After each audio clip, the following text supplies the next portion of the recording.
papers. I was also thinking of Casablanca as you showed that, but obviously the famous scene in Casablanca where the music clashed rather than was sort of joined. Okay, Shai and then Chris, please. Thank you, Andreas. This is a wonderful paper and raises a lot of interesting questions. I wanted to ask you, or push you a little bit on one few sentences around footnote 35. You say the withdrawal, immediately after footnote 35, you say the withdrawal was not surprising. Many justifications can be given, such as a connection to international proletarianism, the British love for sports, a revival of chivalry code, and so on. But the most important thing, I think, is the geographical proximity that allowed a shared effect to come through, etc., etc. So my question is, it seems that you're trying to isolate from the general traditions and codes and customs and habits. You're trying to isolate the proximity of the body.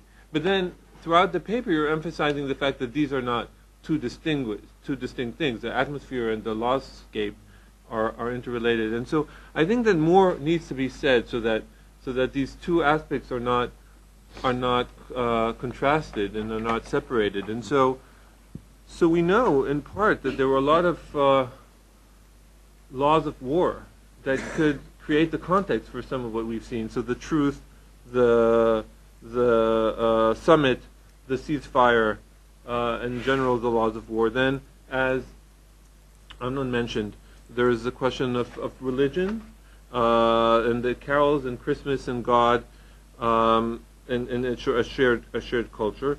And I think that it's interesting that you mentioned that death was in many ways an important moment in this story, the dead body. So I think the dead body somehow captures all of these, sort of the laws of war pertaining to the dead body and what can and cannot be done to the dead body. Then the religious aspects of the burial of the dead, and in addition, and somehow you need to show how they're interrelated, the body as a body, right? The dead body as something that is corporal and perhaps cannot be reduced to its cultural presentations, but in a way I think needs more integration into the lawscape. So.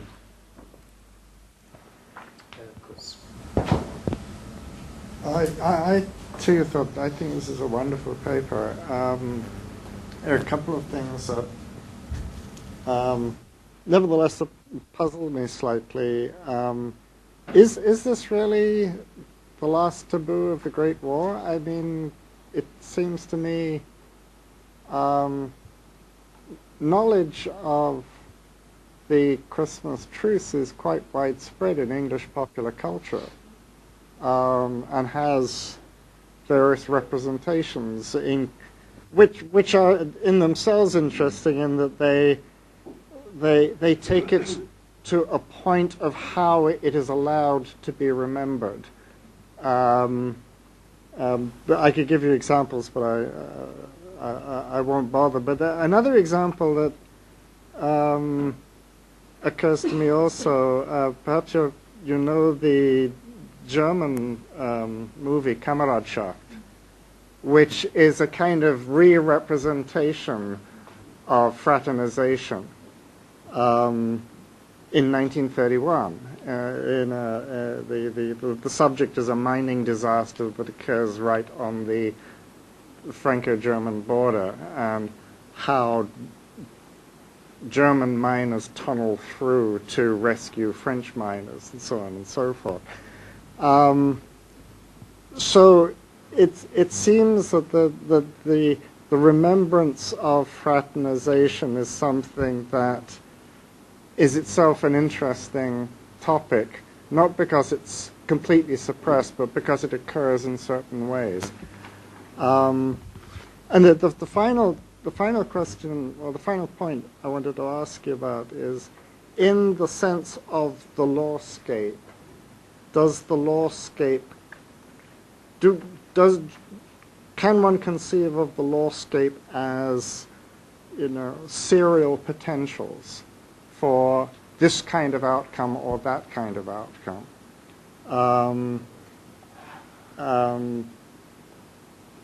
I think a lot, when you write about lawscape, I think of Sean McVeigh's work on lawful relations and the potential of lawful relations, which incidentally, partly in Sean's work, is all about care of the dead, to take it to Shai's point. Who's next? Thanks so much.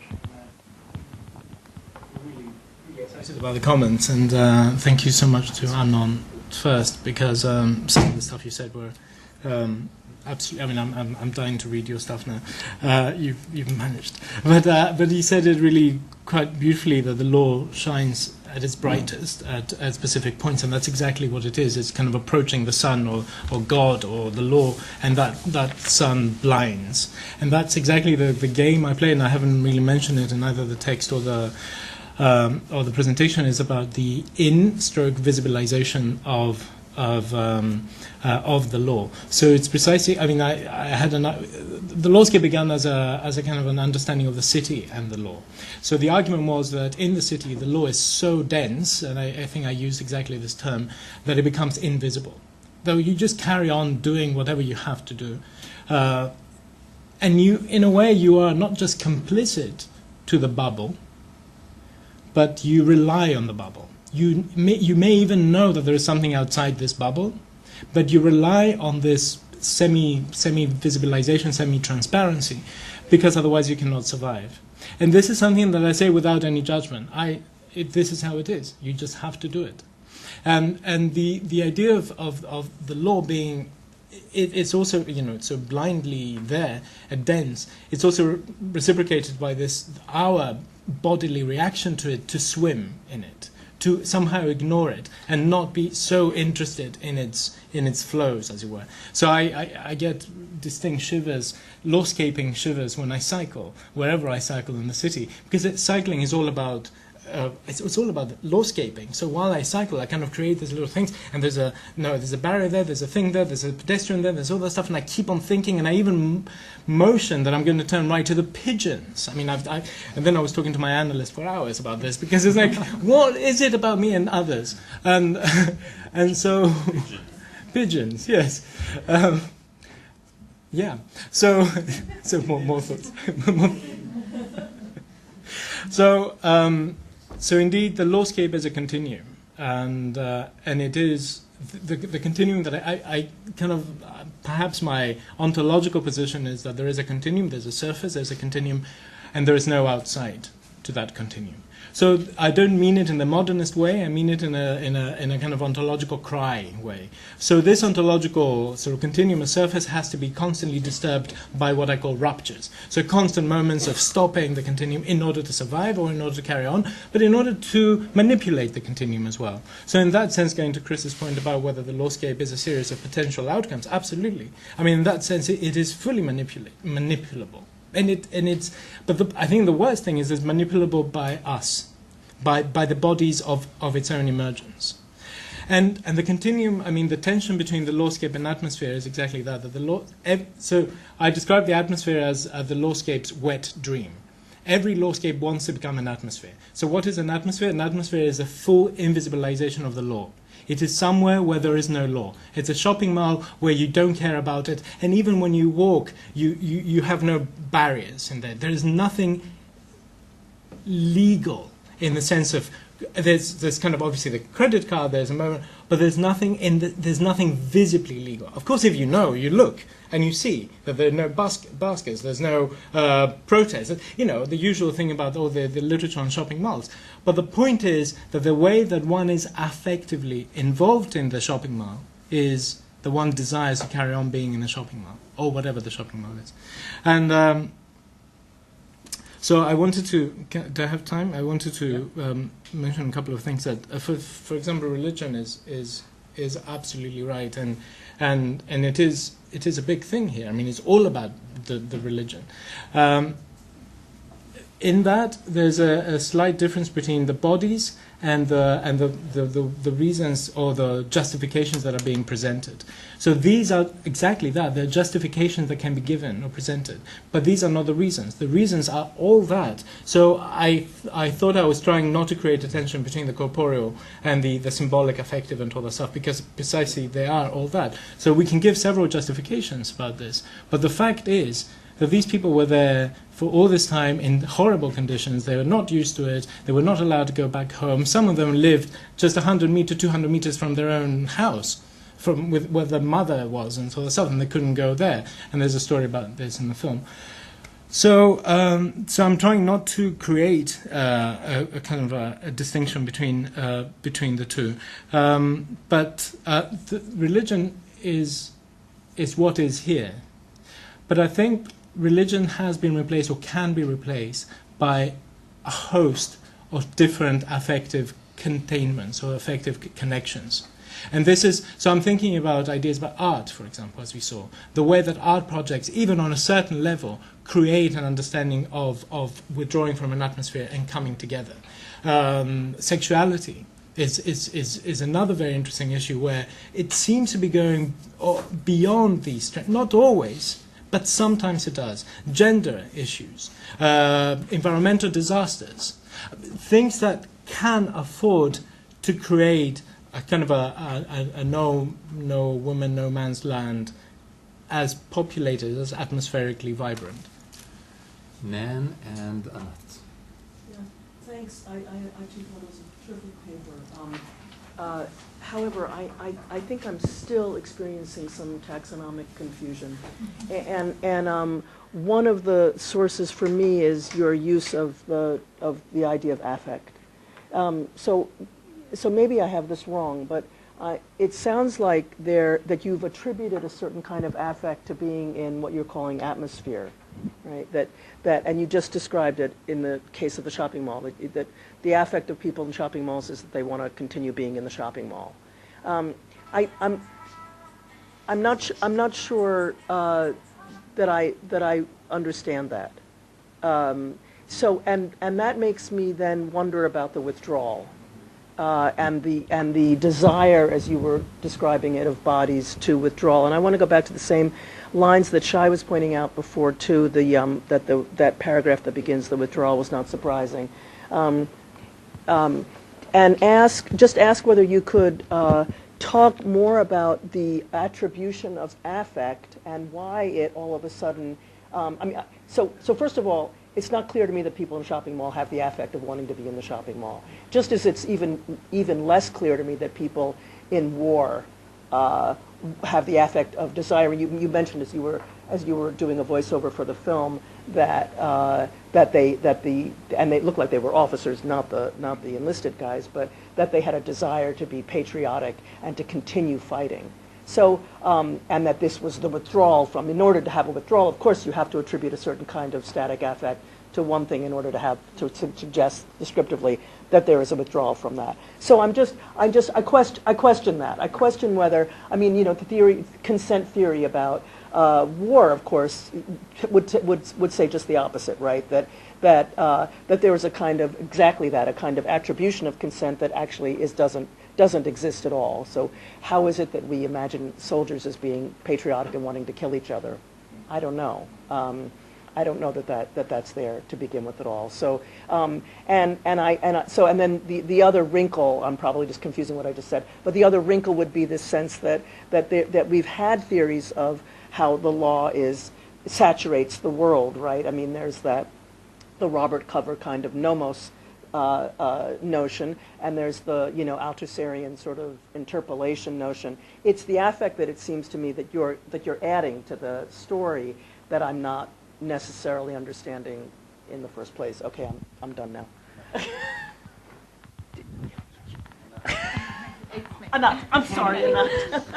Thank you. Thank you, Andres. So I think one way to possibly bring this down, and also a curious historical question here, is the form of resistance, I suppose, to representations of fraternization or to fraternization itself historically in the war, and then in 2000 and what did you say, 5, right, when this comes out, and you say there's still resistance, perhaps you could discuss the difference in order to explain atmosphere and lawscape in more concrete terms. The other thing, in terms of theory, you resist all the time the idea of body versus consciousness or mind, right? I think this is where Shai was going, but it seems completely central to the analysis, right? Because it seems to be consciousness or ideology or whatever, nationalism, which is telling people to fight each other, but then exactly the physical proximity, which is telling them to come together. And that seems to be, you know, the working tension there, which I don't know why you resist theoretically.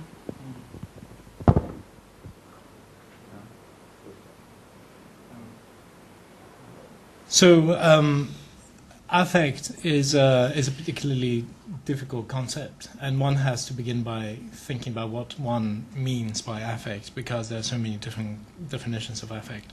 My interest in affect is precisely that it's not taxonomical. I have no interest whatsoever in taxonomy, and at the same time, it's embodied, it's incorporated. And it is something that is always excessive. So I'm using affect as I'm going back to Spinoza, and I try to understand affect through the Spinoza and understanding of connection between bodies, and how some bodies are stronger or weaker than other bodies, and the moment in which there's an encounter between the various bodies, there's a kind of an affective transmission, as it were. Affect also, I'm using it from a psychoanalytical perspective, clinical psychoanalytical perspective too, through Teresa Brennan's work on how the affect spreads through bodies of contagion and transmission, etc. So what I'm trying to understand with affect is, or trying to sort of bring together with affect, is the way that the lawscape is being constructed and the way that atmospheres are being reinforced.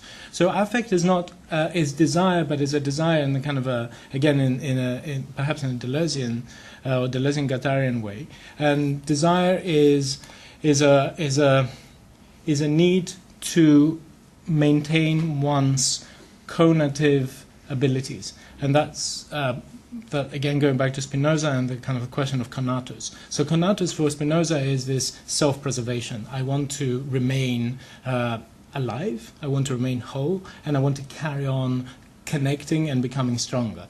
It is not, I mean, Nietzsche has used it in different ways. It's not a kind of a power-thirsty moment. It's a moment in which one becomes absolutely aware, corporeally and consciously, of the combination, of the constellation of other bodies in which one belongs.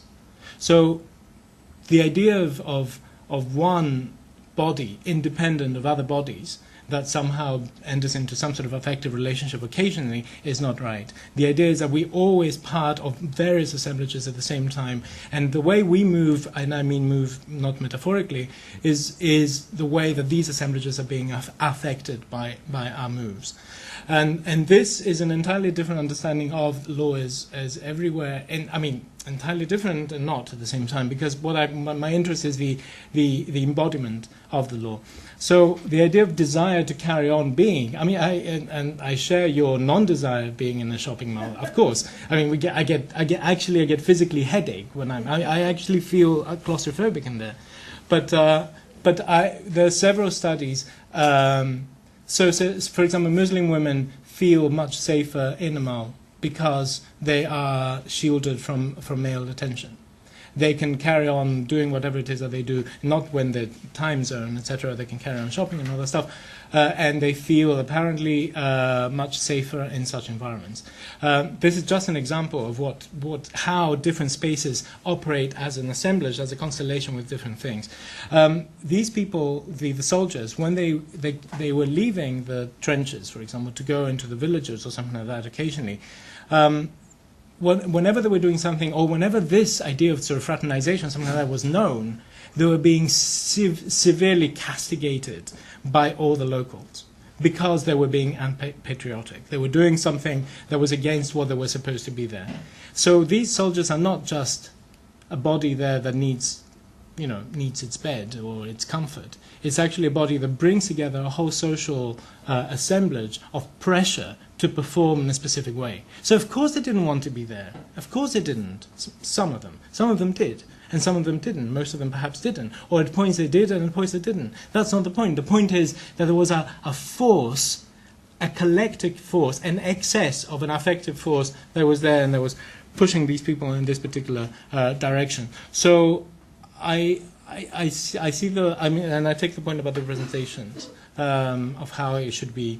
They should be seen as the way that it's being seen now, and the way that and it is. Allow me to be a little sensationalist about the last taboo thing. I mean, it's not. But it tends to be there's a lot of there's, as you say, there's popular imagination, but there isn't enough. There's nothing scholarly happening on fraternizations. As far as I did some research, and it's very minimal what is happening on scholarly work on this, and it is indeed kind of popular imagination, especially of the British, but not generally shared, I think. Thank you so much. There were a few more questions, but later on. And now I guess follow you guys for lunch. The participants are going to lunch. We're starting lunch a little bit late, but we're going to start our afternoon session exactly on time at 3:30. So there's actually still plenty of time for lunch. The participants should follow a map.